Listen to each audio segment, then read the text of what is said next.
What I found in my research is that there's a series of qualities that self-made millionaires have. If you have these qualities, your success is virtually guaranteed. And if you don't have these qualities, the qualities are learnable. Point number one is that all business or sales skills are learnable. All financial skills are learnable. If you can drive a car, you can learn any skill. If you can drive a car, you can learn the skill. Now, number two is you're probably only one skill away from doubling your income right now.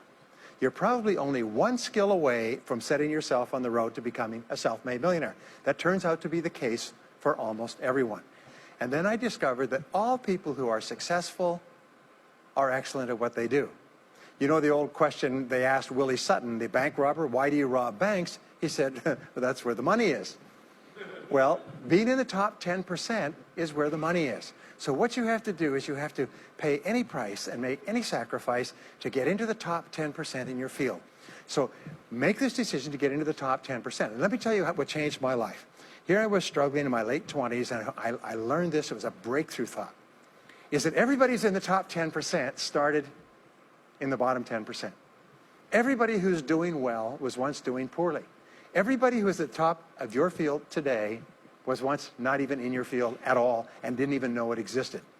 What that means is that if you're willing to pay the price and work hard and make the sacrifices, you can get into the top 10%. Now, how long does it take? It doesn't take a week or a month. Most people are really impatient. And to achieve mastery in your field takes 5 to 7 years. People say 5 to 7 years. Geez, I'll be 5 to 7 years older before I start enjoying the big rewards. Well, how much older will you be in 5 to 7 years anyway? Now, here's an important point. Are you ready? The time is going to pass anyway. The time is going to pass. 5 to 7 years from now, 5 to 7 years will have passed. The only question is, are you going to be at the top of your field, or you're still going to be down there with the mediocre 80%? And the wonderful thing is this is nobody's better than you, and nobody's smarter than you. If anybody else is at the top of their field, it means that you can be at the top of your field. Just go to them and find out how they got there, because they started at the bottom. Now, it may take longer for some people and less for others, but everybody who puts one foot in front of the other and keeps moving eventually gets there. Next is refuse to consider the possibility of failure.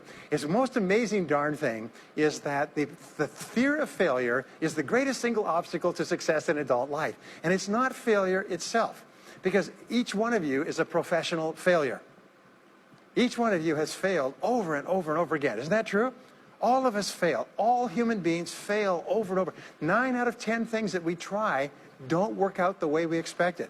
We have failures in relationships and in jobs and in careers and investments and everything. It's not the failure that holds you back. The failure makes you smarter. We say that it is the fear of failure, not failure, that holds you back.